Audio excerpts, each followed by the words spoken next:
वट सावित्री व्रत की हार्दिक शुभकामनाएं। वट सावित्री पूजन और व्रत कथा मैं आप लोगों को सुनाने जा रही हूँ। कल सोमवती अमावस्या और वट सावित्री व्रत है। सभी सुहागिन स्त्रियाँ इस व्रत को बड़े धूमधाम से करती हैं। ज्येष्ठ कृष्ण अमावस्या को यह व्रत मनाया जाता है।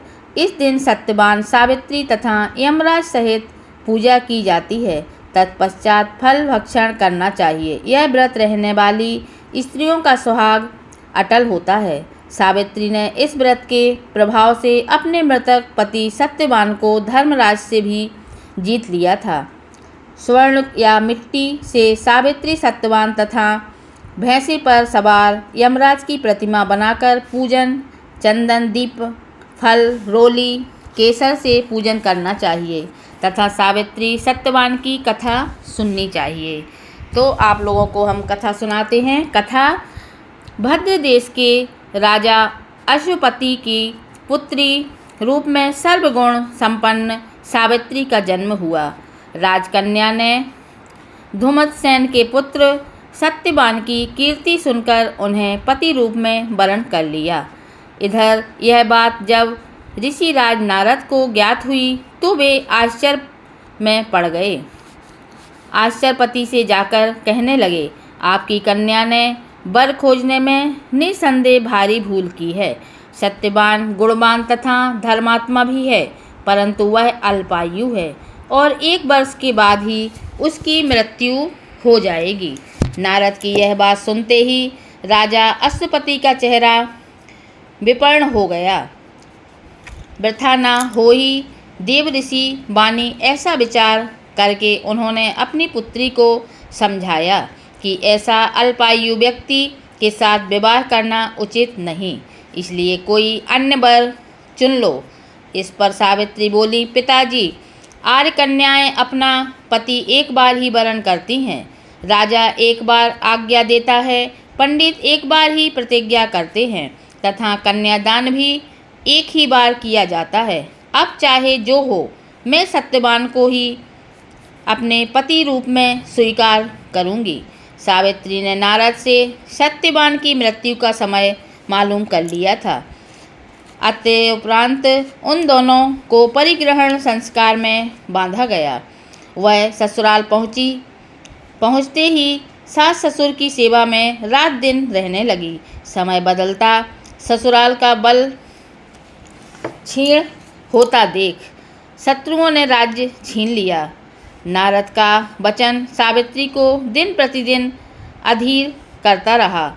उसने जब जाना कि पति की मृत्यु का दिन नज़दीक आ गया है, तब 3 दिन पूर्व से ही उपवास शुरू कर दिया। नारद द्वारा कथित निश्चित तिथि पर पितरों का पूजन किया। नित्य दिन की भांति उस दिन भी सत्यवान अपने समय पर लकड़ी काटने के लिए जब चला तो सावित्री भी सास ससुर की आज्ञा से चलने को तैयार हो गई। सत्यवान से कहा, मैं भी आपके साथ चलूँगी। सत्यवान वन में पहुंचकर लकड़ी काटने के लिए वृक्ष पर चढ़ गया। वृक्ष पर चढ़ते ही सत्यवान के सिर में असहनीय पीड़ा होने लगी। वह व्याकुल हो गया और वृक्ष के नीचे उतरकर सावित्री से कहा, मेरे सिर में बहुत पीड़ा हो रही है। सावित्री अपनी भविष्य समझ गई तथा अपने जंघे पर सत्यवान को लिटा लिया। उसी समय दक्षिण दिशा से अत्यंत प्रभावशाली महिषारूढ़ यमराज को आते देखा। धर्मराज सत्यवान के जीव को जब लेकर चल दिए तो सावित्री उनके पीछे पीछे चल दी। पहले तो यमराज ने उन्हें देवी विधान सुनाया, परंतु उनकी निष्ठा देखकर वर मांगने को कहा। सावित्री बोली, मेरे सास ससुर वनवासी तथा अंधे हैं, उन्हें आप दिव्य ज्योति प्रदान करें। यमराज ने कहा, ऐसा ही होगा, अब लौट जाओ। यमराज की बात सुनकर उसने कहा, भगवान, मुझे अपने पति देव के पीछे पीछे चलने में कोई परेशानी नहीं है। पति अनुगमन मेरा कर्तव्य है। यह सुनकर उन्होंने फिर वर मांगने को कहा।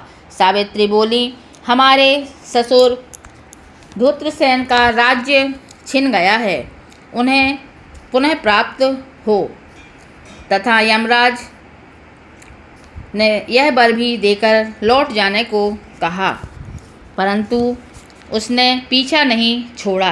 अंत में यमराज को सत्यवान का प्राण छोड़कर जाना पड़ा। उन्होंने उन्हें आशीर्वाद दिया कि 100 पुत्रों की माँ बनो और अपने पति का सुख भोगो, सौभाग्यवती हो। सावित्री को यह वरदान देकर यमराज अंतर्ध्यान हो गए। इस प्रकार सावित्री उस वट वृक्ष के नीचे आईं जहाँ पति का मृत शरीर पड़ा था।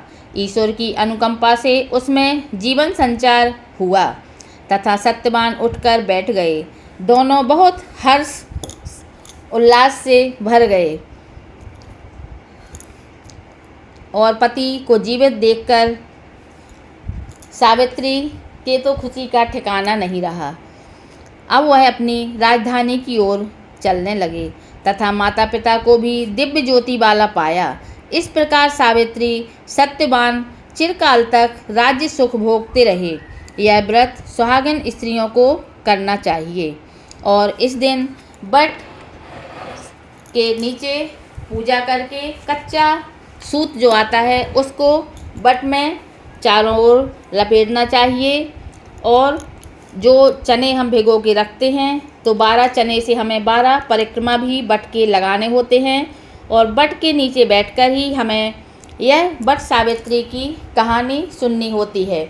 और जो भी सुहाग की सामग्री जो भी है आप दान दक्षिणा और जो पकवान बनाते हैं आप बरगदा बनते हैं वो सब वट के नीचे ही रखकर पूजा अर्चन धूप चंदन से पूजन करें, कथा सुने और जो वट की कौपें रहती हैं बौड़ी कहते हैं उसको, हम उसको छीलकर उसकी 2.5 बौड़ी हम शरबत के साथ पीते हैं तो हमारा व्रत संपन्न माना जाता है। उसके बाद आप चाय कॉफ़ी जो भी आप पीते हैं पिए। तो सभी सुहागवती स्त्रियां बड़ी ही धूमधाम से कल वट सावित्री का व्रत मनाती हैं और 16 श्रृंगार करती हैं। माहौर टीका मांग टीका से लेके लहंगा चोली चुन्नी सभी 16 श्रृंगार करके पूजन करने जाती हैं।